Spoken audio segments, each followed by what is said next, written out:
Hey friends, Gary here. Welcome to today's video. Today I want to talk about how Micro Four Thirds can thrive in the future in this era where AI starts to take over photography.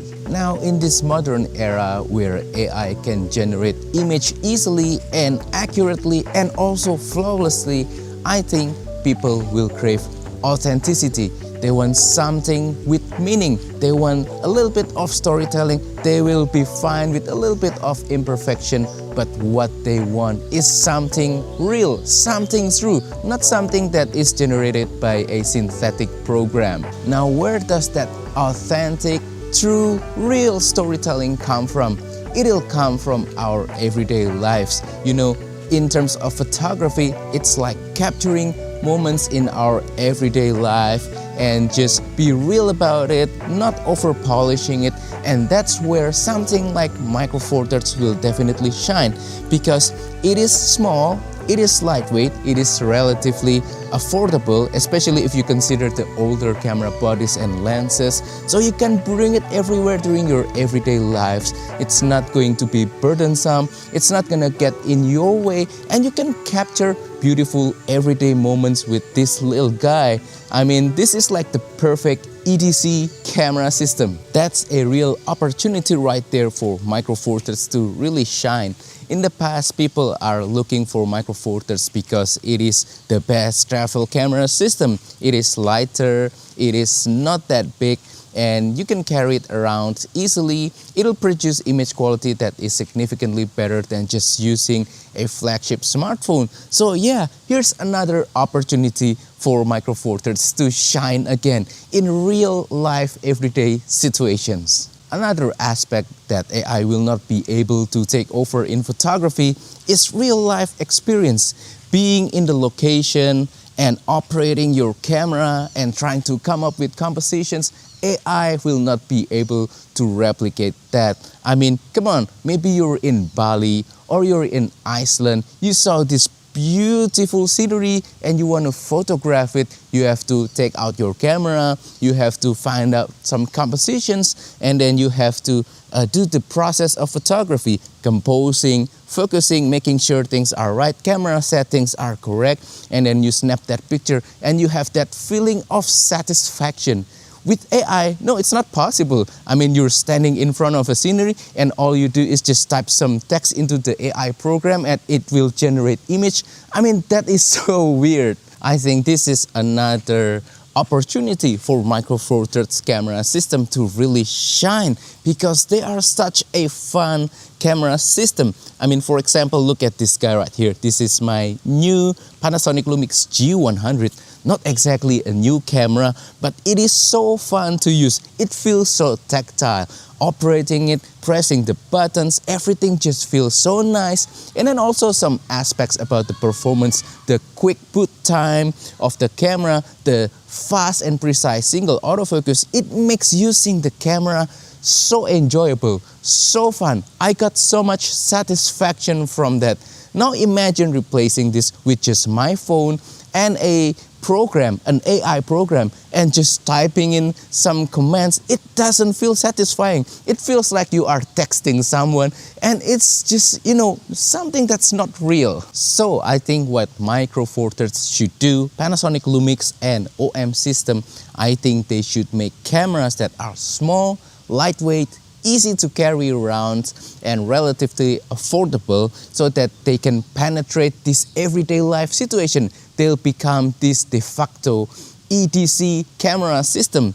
That's gonna be great. That's one thing that they can do. Now, the other thing that they can do is make a camera that is so fun to shoot with.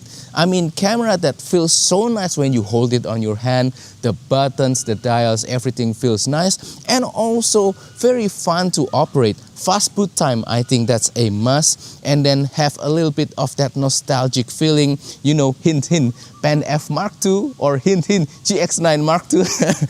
That will be a fun camera to use for sure, and I think that will dominate the enthusiast photographer market, and that will definitely overcome the challenges created by AI, because photographers will use this camera to have fun, to enjoy photography, not to produce something that is flawless and synthetic, No, not something like that, but something that will generate authenticity that AI will not be able to provide. I mean, just a few days ago, I visited this place called Menoreh Hill with my wife, and it was so beautiful. I mean, being there, looking at the beautiful hills with the sun out there and also a little bit of clouds, and then hearing the sounds of the nature, and then also smelling the leaves and the flowers, and also feeling the little breeze touching my skin. The whole experience is just so nice. And then I proceed by taking out my Lumix G100 with the 14-140 at that time and started taking pictures.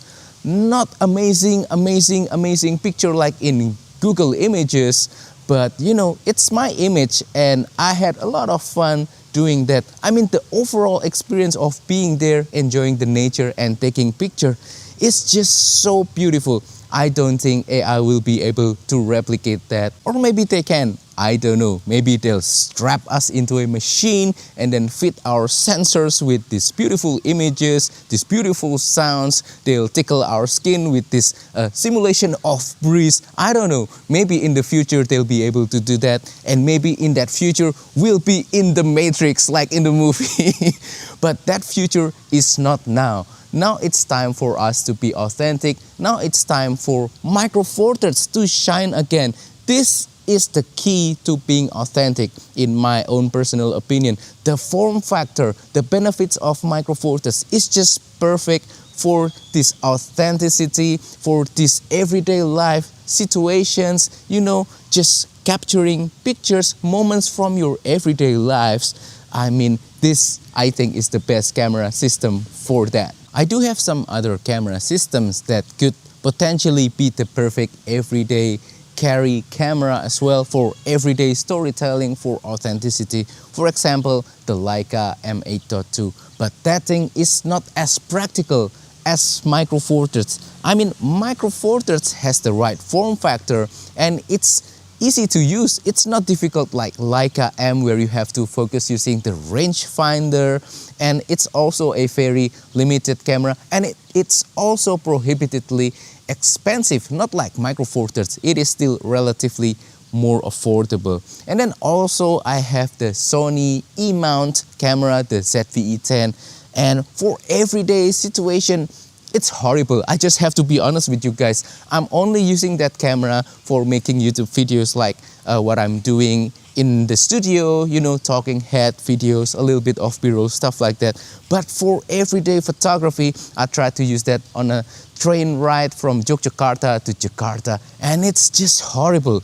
The boot time is very slow, single autofocus is not really that great, although continuous autofocus in video is perfect. But yeah, not the perfect candidate for everyday carry camera, for everyday life situation, for documenting your life in an authentic way. I think Micro Four Thirds still has this chance. And that wraps up today's video. So that is how I think Micro Four Thirds will have a chance in the future as an authentic camera for everyday storytelling. Hopefully this has been fun, interesting, inspiring, and entertaining as well. Now I'd love to hear your thoughts as well. What do you think about the future of Micro Four Thirds, photography in general, especially in terms of AI taking over photography? Please share a comment down below. I'd love to read your comments. Also, don't forget to support my channel by liking this video, sharing this video, subscribing to my channel down below. And if you guys are interested, I also have this new daily vlogging channel where I share my everyday lives. I will put the link down below. It's going to be authentic and fun. Thank you, and I will see you in the next video. Goodbye.